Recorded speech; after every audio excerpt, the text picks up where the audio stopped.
Thank you for tuning in to the Keeping It Real with KC podcast, a no judgment zone podcast that covers lifestyle, entertainment, news, and sports. Even though KC doesn't watch sports, but these are minor details.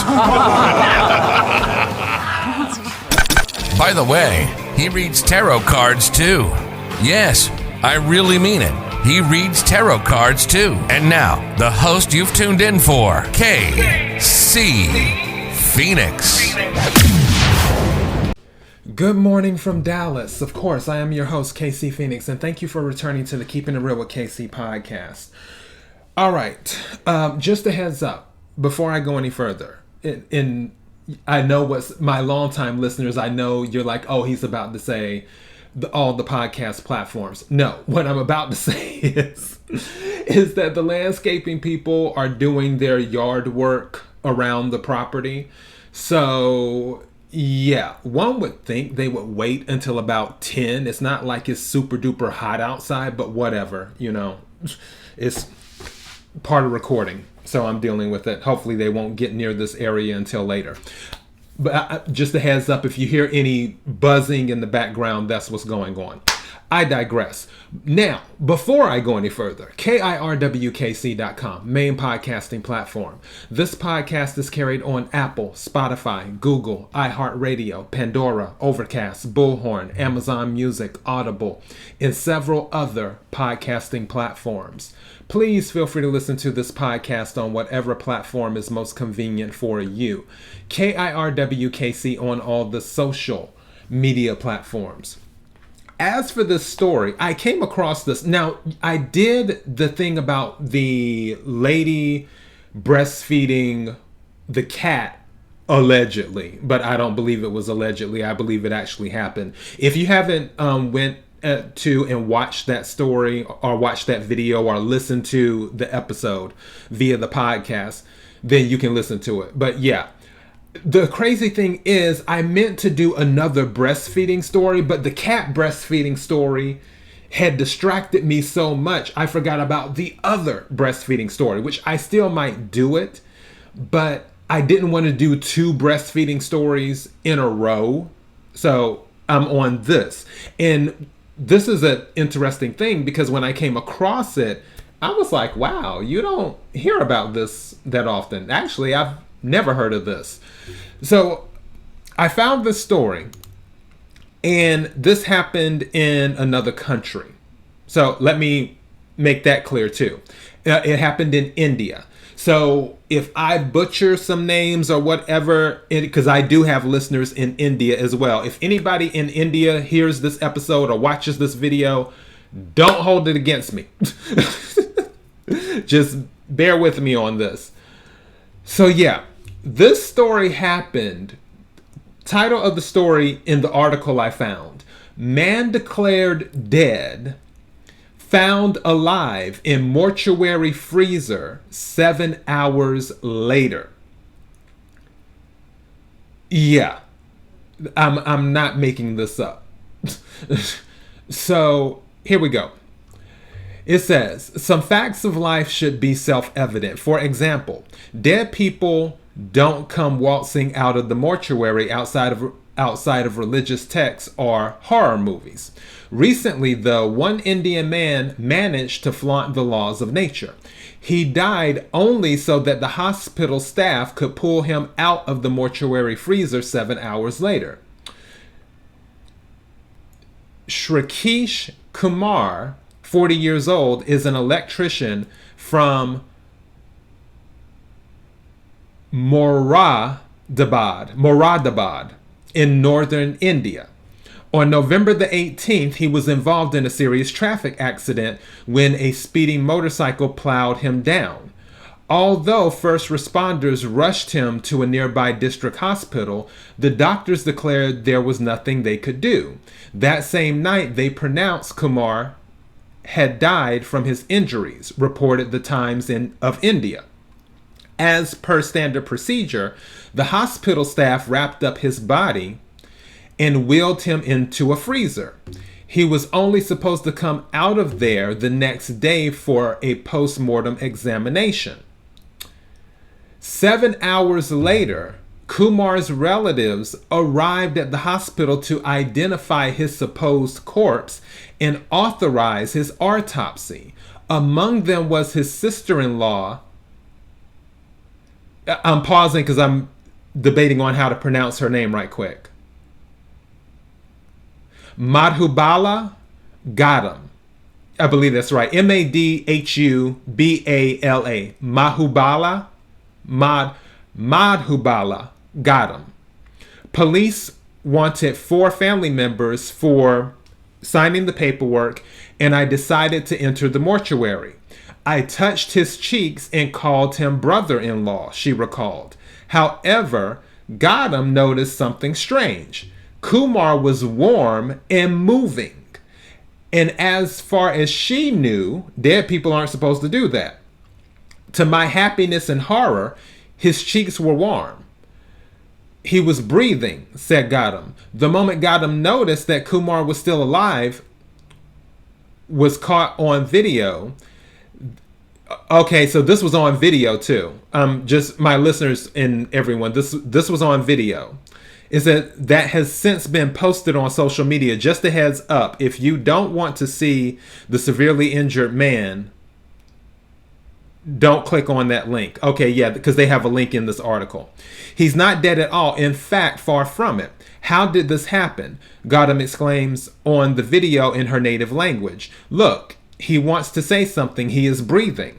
The family members called the police and doctors to come take a look at the man. Sure enough, he wasn't anywhere near as dead as the doctors had thought. The medical staff immediately pulled Kumar out of the freezer.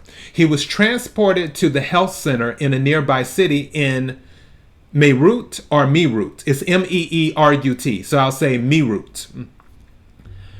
Or no. It's probably Meerut. That might be Meerut. Meerut. Meerut. According to Vice, his condition has improved, but he isn't in the clear yet. He is on a ventilator and there could be blood clotting in his brain. He is yet to gain consciousness, but doctors have assured us that he is out of danger, Gautam said. On the day Kumar supposedly died, the coolers in the hospital's mortuary had been malfunctioning. According to an anonymous doctor at the hospital, that may experience Kumar's miraculous recovery.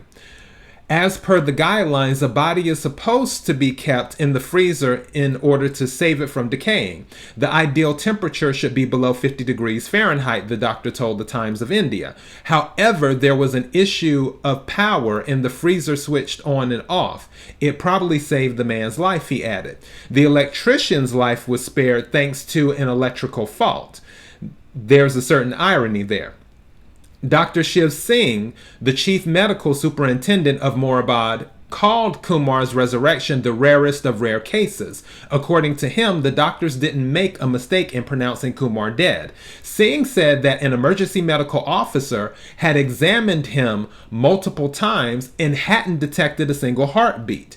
As such, according to common medical knowledge, he had indeed ceased to live. However, Singh admits that pronouncing a person dead isn't as straightforward as you'd think. Sometimes there are difficulties faced while declaring someone dead. For example, there is suspended animation where there is temporary cessation of vital organs without death, he explained. It can lead to extraordinary situations. We can't call it negligence on the part of the doctors until we have all the reports in our hand, he added. According to Singh, the hospital has launched a probe into the incident. Kumar's family, however, isn't buying the explanation. Gautam said that the family will take legal action against the hospital. We will lodge a complaint against them for negligence as they almost killed Shrikesh despite him being alive, she said. That's all of the article. What are my thoughts on this? This is one of these things you file under you have to laugh to keep from crying. That's what you file this under. Okay, I'm looking for the words here. Okay, let me start with this. About a quarter, I believe it's about 250,000 people, 250,000 people. I know it's around 200,000 people a year die because of accidents in the medical industry. That's a fact. You can look it up. I believe it's like 250 is what I believe the number is. It's around 250,000 a year die due to, you can call it malpractice, you can call it mistakes, whatever. File it under whatever you want to file it under. What I will say is that doctors, nurses, anybody practicing in the healthcare industry, they are not gods. They're not. They are made of flesh, as we're made of flesh. And stuff just happens sometimes. It really does. Doctors don't know everything. Nurses don't know everything. Other people who practice other types of medicine don't know everything. No one knows every single thing. And perfection is, when it comes to medical care, there's no such thing as perfection, because you're dealing with people, and people are not perfect. They can be flawed, and things can happen. I wasn't there. So, and I'm not saying that she shouldn't take medical action. I am saying that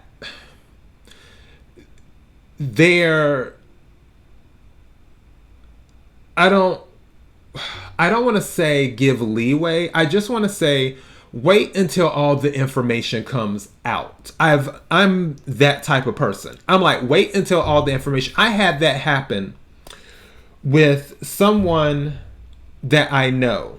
I'm not going to say what the incident was, but I'll give you a clue. It was something that happened recently, going back to the lunar eclipse and what the result was. It came out on the day of the lunar eclipse. Before the result came out, back when everything first happened, someone I knew was jumping to all of these conclusions because of what outside parties were saying, i.e. the media. And I said, well, let's wait and see what other information comes out first. Let's wait and see what happens. Because people are so quick to jump on this bandwagon of, okay, let's come to a conclusion when we don't have all of the facts or we don't have all of the information. And I mean, we're all guilty of it, myself included. But one thing I've done for myself is I've slowed down on that, especially in the world we live in. There, my grandmother used to say to me, my mother's mother, my nanny, she would say to me, she's like, there's 3 sides to a story.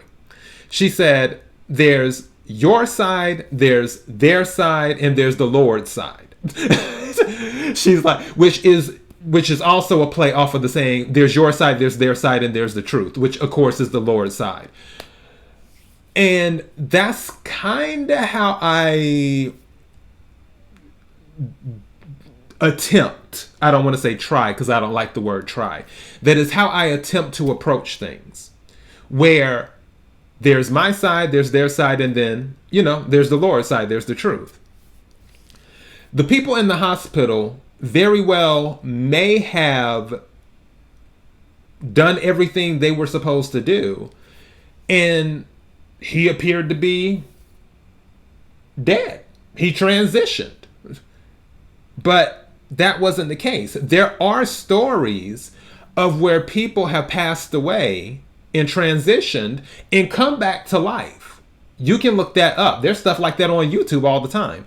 But I mean, even if you do a search, whether you on Google, DuckDuckGo, Yahoo, or whatever, it happens. It's possible.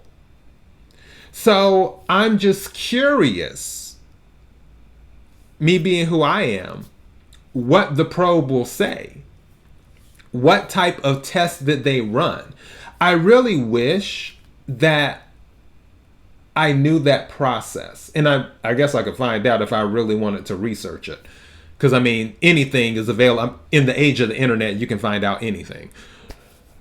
It would be interesting. But also, then again, what the process is in one medical institution may be different in another. Just like how they practice medicine in India may be different on how they practice medicine in America. And even in America, in different states. That's why doctors have to be licensed in certain states, which that's why I couldn't stay with my doctor, which I love my doctor that I had at UCLA, because she's not licensed to practice in Texas. So it is what it is. And I totally forgot about that, because it's like that for attorneys too.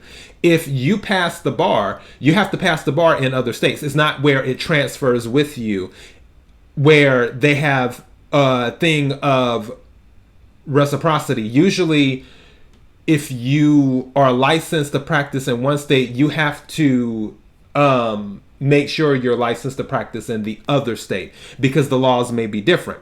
Going back to the medical side of this, that hospital may have certain things in place that they did everything they were supposed to do. And after checking everything off, and this patient met that, they're like, okay, he transitioned, he's not here anymore, send him off to the freezer. They did everything they could do. Or maybe this is a possibility that at this particular medical institution, their checklist may not be as comprehensive as a checklist at another medical institution. And there was that one thing that, had they done it, they would have been like, oh, he's not dead. He's alive. Don't send him to the freezer. You know, but also it's kind of interesting too, where people, like, this is another example. Let me go into miracles. That was a miracle. You can't tell me that that wasn't the divine. This is an example of a miracle. Not necessarily that, oh, well, he's still alive, but the day he went to the freezer, it just happened to malfunction on that day. First of all, he was pronounced dead, and he wasn't. So that was the first thing. And then on that day that he went to the freezer, on that day, there was a malfunction because they were turning it on and off due to power issues and other things. On that day. So had it been another day that this happened to this man, he probably would have not made it out of where they weren't having issues.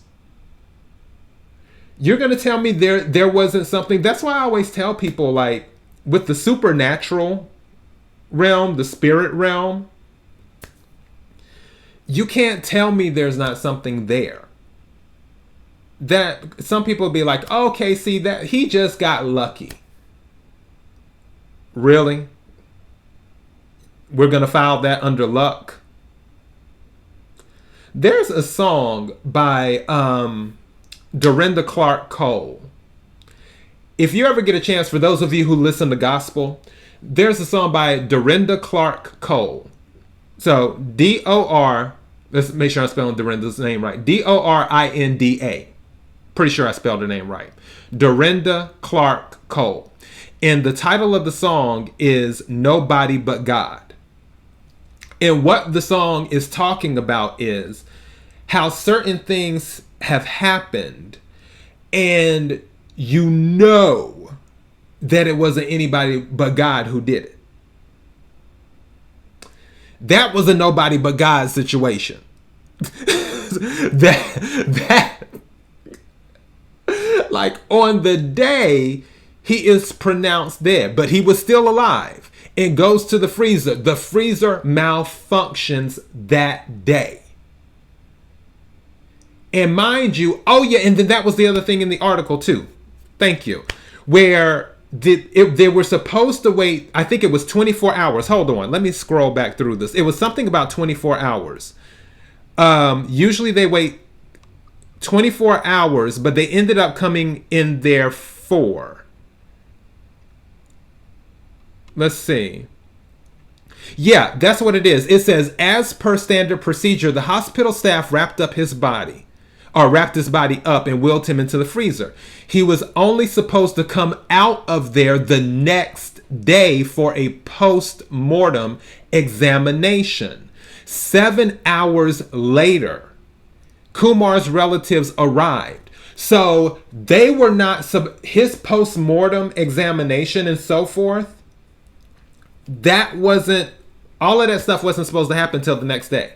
But they got there later they got there sooner to give the autopsy authorization, blah, blah, blah, blah, blah, or whatever. So they already managed to get there. What if they waited? What if they came in the next day? It's like, this is just crazy. I'm just curious to see. I hope they do a story. Whoever did the original story, because that's usually what the internet is one. I'm not going to say that. I was about to. I was about to say something. Caught myself. I have to say this a polite way. Mostly when it comes to news, it's recycled information. Meaning that one person prints it, then another outlet reads it, then they print it, then then once they print it, somebody reads what they wrote, then somebody else prints, their own version, then somebody else reads what that person wrote, then it goes around. It's all recycled, which is why there's so much fake news in the world, because nobody does any true research to be original. Everybody wants to follow trends instead of setting them, but I digress. This isn't a fake news tirade. The point is that I would like for whoever originally did this article, which I believe it was the Times India or whatever it was called, the Times of India, if they were the ones who originally did this article, I would like for them to follow up on him to see if he survives all the way, if he makes a full recovery. Because if he does, yeah, and it wouldn't surprise me if he does. If they were like, if the Times of India was like, remember the story we did 3 or 6 months ago? Well, he made a full recovery and he's doing this now and he's doing that. It wouldn't surprise me at all. Anyways, I thought this was an interesting story. I just wanted to do it. I think I will have something else up. I'm not going to tell you what it is. But it's coming. Anyways, let me get going. Thank you again to everyone who's been supporting the podcast, and I sincerely appreciate your support more than you'll ever know. KIRWKC.com, main podcasting platform. This podcast is carried on Apple, Spotify, Google, iHeartRadio, Pandora, Overcast, Bullhorn, Amazon Music, Audible, and several other podcasting platforms. Please feel free to listen to this podcast on whatever platform is most convenient for you. KIRWKC on all the social media platforms. Until next time, be blessed.